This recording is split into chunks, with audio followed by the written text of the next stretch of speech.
Hello everyone, welcome to Vision Craft Academy. So friends, today we will discuss about the impact of digital India in education and skill formation.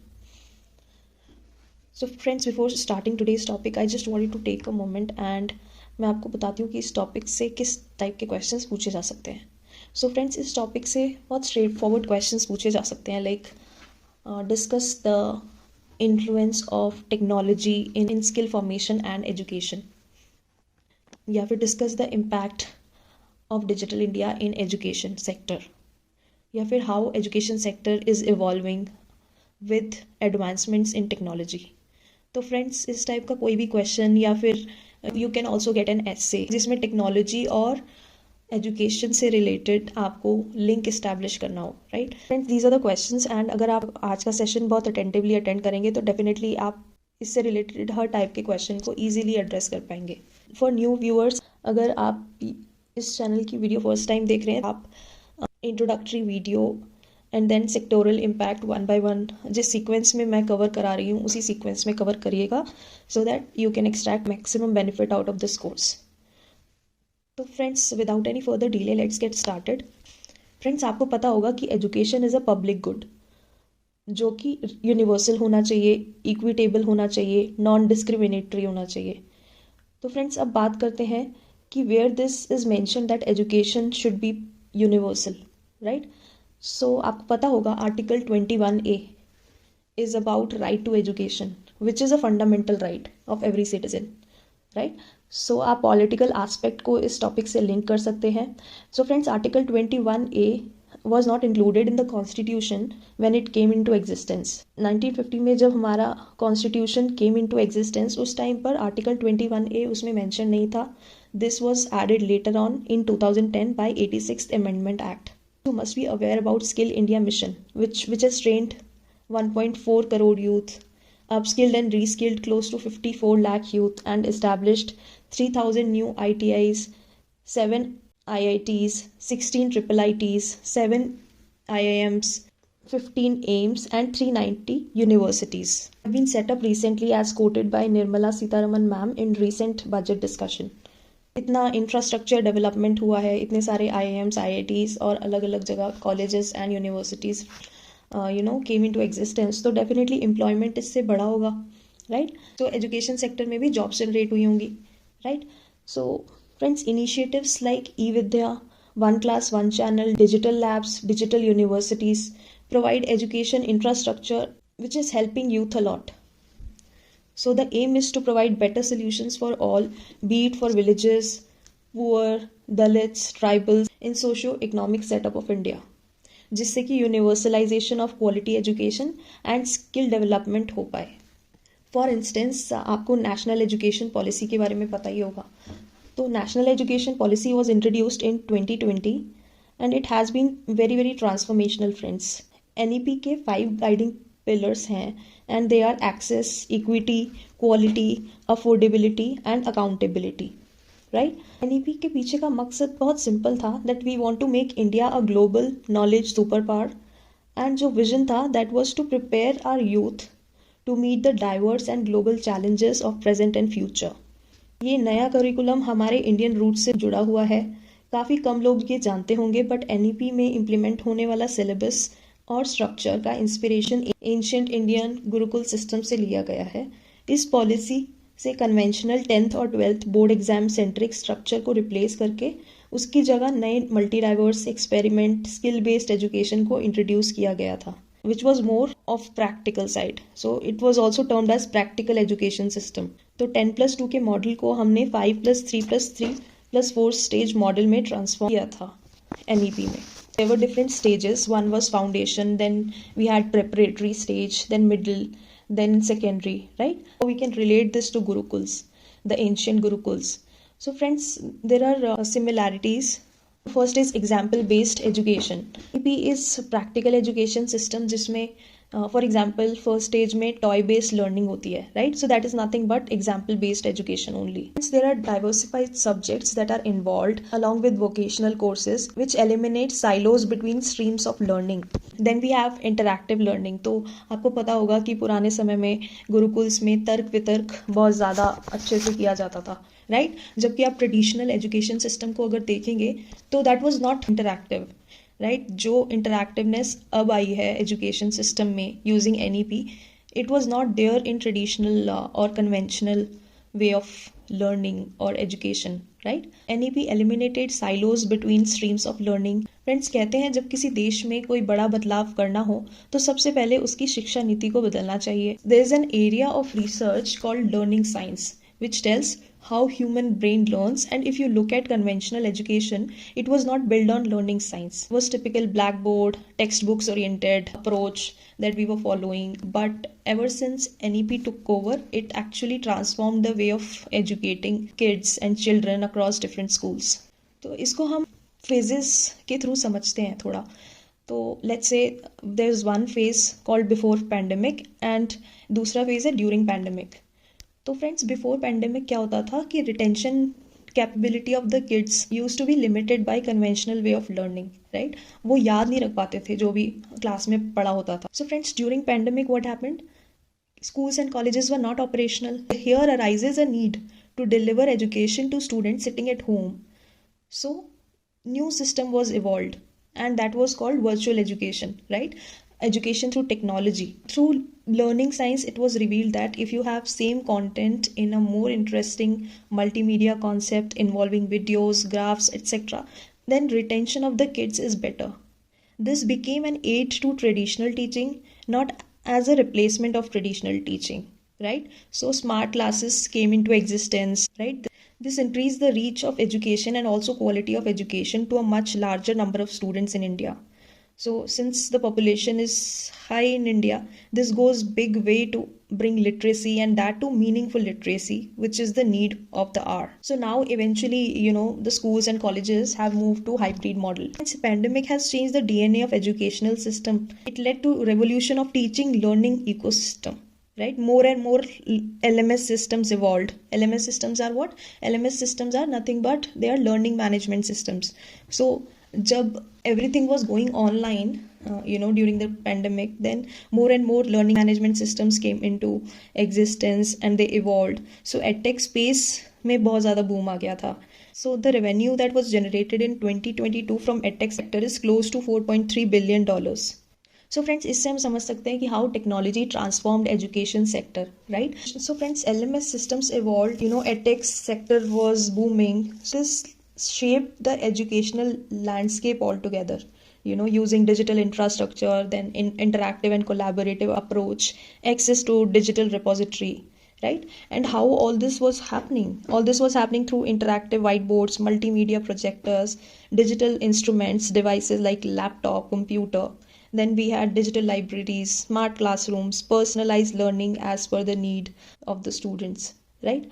So the benefits of this approach was improved learning outcomes, access to digital resources, enhanced teaching methods, digital literacy. Students बहुत ज़्यादा equipped हो गए थे, proficient हो गए थे softwares में, digital tools में, बिकॉज जब वो ऑनलाइन कोई भी सब्जेक्ट एक्सप्लोर करते थे, टीचर्स से पढ़ते थे, तो उस टाइम पे they use to use laptop, they use to operate softwares. So that is the reason it fostered lot of digital literacy as well. तो फ्रेंड्स, कोविड के टाइम पे digital connectivity is what kept the education system running, right. So technology की importance यहीं से पता लगती है कि at that time how India survived as a nation, right. How students were sitting at home and eventually everything got evolved, and digital connectivity की help से, technology की हेल्प से हमारा एजुकेशन सेक्टर इतना बुरा इम्पैक्ट नहीं पड़ा उस पर जितना पढ़ना चाहिए था, because we were sort of ready and we actually adopted a new approach towards education, right.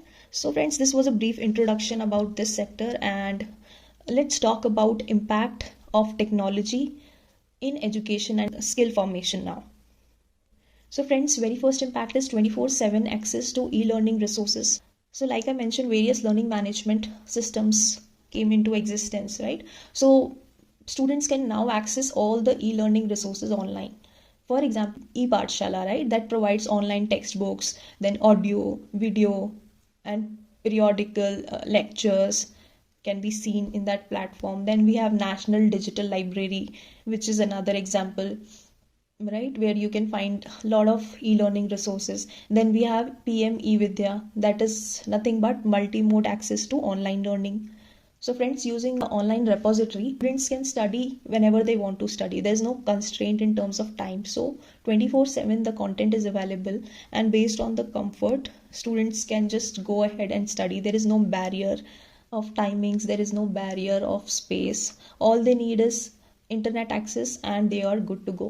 Second impact is skill and vocational training and employability. So friends, इसका मतलब है कि people who do not have chance to receive traditional college degrees can now earn certificates from massive open online courses. Example Swayam, right? So Swayam is e-learning platform of Government of India to achieve access, equity, quality. The best learning resources are available to all, free of cost. So it bridges the digital divide for students. All the content from class 9 till post graduation is available in this portal. So you can quote this example when you talk about skill and vocational training and employability. Next impact is increasing access to trainers and members. In learning management systems, we do have a capability of live interaction with faculty via chat, via email or phone call, right? Mobile apps, Skype. So depending on what type of learning management system it is, we do have these features where learners can interact directly with their mentors. So next impact is improved learning outcomes. So friends, since this way of education is very interactive, friends, it makes learning very, very interesting and easy to comprehend complex subjects with the help of videos, online media, interactive whiteboards, digital games, right? So with the combination of all these capabilities, learning becomes interesting and interactive. We do have improved learning outcomes based on that, right? So we can also quote about National Education Alliance of Technologies, that is NEET here. NEET was a scheme, and इस scheme का aim था कि we will use AI to make learning more personalized and customized as per requirement of the learner. Artificial intelligence का use करके हम learning को और personalised और कस्टमाइज बनाते हैं. कैसे बनाते हैं? Based on learning pattern of the learner, right? So let's say if you have access Coursera और एनी अदर प्लेटफॉर्म, तो अगर आप उस पर कोई भी एक कोर्स ऑप्ट करते हो and then you learn it and then you complete the certification.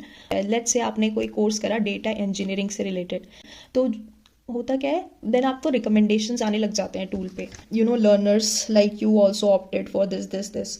सो वो जो रिकमेंडेशंस आते हैं वो आपके पास्ट हिस्टोरिकल डेटा, आपके पास्ट बिहेवियर के बेसिस पे आते हैं, because you opted for data engineering course. So that is the reason, उसी से रिलेटेड आपको रिकमेंडेशंस वो दिखाता है.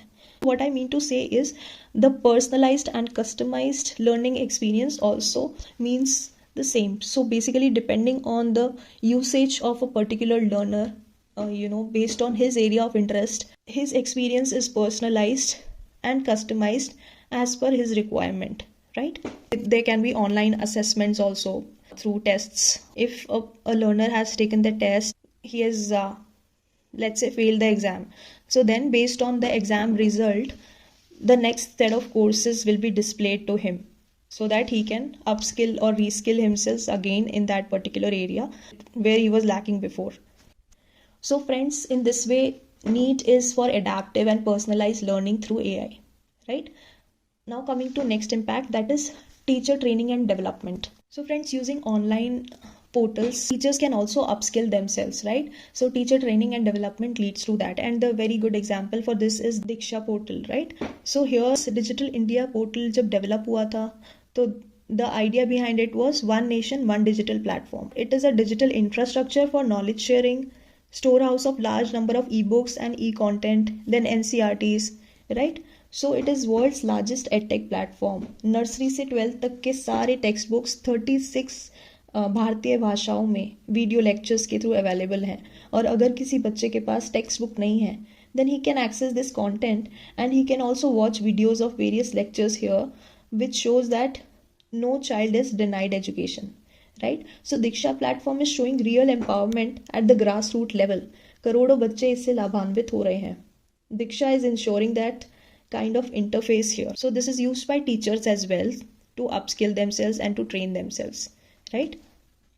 So next example of this could be Sashakt portal, systematic assessment of healthcare providers, knowledge and training. This is a targeted LMS for healthcare sector, जहाँ पे system planning, execution, monitoring, trainings of healthcare industry are available. Talking about governance and management, now since everything is online, right, so everything can be accessed through online learning management system in this model of technological centric education. So data is available online, right, every single thing needs to be tracked online, right, attendance से लेके assessment से लेके performance से लेके, right. So friends, data analytics is a technology that is used for this. So data analytics can be used to record, maintain, track and analyze school and student level performance data. The governance and management of data is something which we talk about, and it is one of the impact areas of digital India on education sector. Then the next is online data repository. So friends, one example of online data repository is NAD, that is National Academic Depository, जो कि एक online store house है for academic awards like certificates हो गए, आपकी degrees हो गई, आपकी मार्कशीट्स हो गई, right. So friends, next impact is facilitate access to persons with special needs, even for the students with special needs or special abilities, to facilitate access to online digital way of learning. So that is possible with the help of screen readers, audiovisual material, etc. Then talking about next impact, overcomes linguistic barrier. So overcomes linguistic barrier means, so let's say there's a student who is comfortable in a state specific language, say Marathi, but the lecture is available in Hindi, right, and he is not aware. Using technology we overcome these sort of linguistic barriers using IVR based learning, right, which helps students to learn in their local languages. So friends, we overcome linguistic barriers by using IVR based learning, which helps students to learn in their respective local languages based on their comfort. Then we have collaborative learning. The example of this is NKN, National Knowledge Network. So it is a pan-India network. The intent was to connect Bharat's knowledge and research institutions via high bandwidth network, right? So that they can collaborate and co-create, they can do research and development and innovation initiatives together. इसका M है India के information infrastructure को develop करना, research को stimulate करना, allow scientists, researchers, students and professors who are involved in the research, the innovation, co-creation, right. So it allows all of them to collaborate for India's evolution as a knowledge society. It's all because of technology that we are able to do collaborative learning, and we are able to seamlessly collaborate and work together in different initiatives to empower India. So coming to next impact is promotion of innovation. So we do have various e-labs which are set up where students and people, researchers, scholars, they can go and they can innovate something, they can experiment. So these e-labs can help stimulate environments and address a lack of infrastructure issue. Let's say if someone doesn't have enough infrastructure to learn, they can always access these e-labs which can help them in their learning activities. Friends, Bharat में innovation को बढ़ाने के लिए हमें दो बातों पर continuous ध्यान देना होगा. One is social support, second is institutional support. तो सोसाइटी में रिसर्च और इनोवेशन को वे ऑफ वर्किंग से वे ऑफ लिविंग बनाना होगा, तभी India could grow to its complete potential. Friends, this was all about impacts of technology or digital India in education and skill development sector. तो friends, अगर आपको आज का lecture informative लगा हो तो please like, share and subscribe करना ना भूलिएगा. Thank you, take care and God bless you.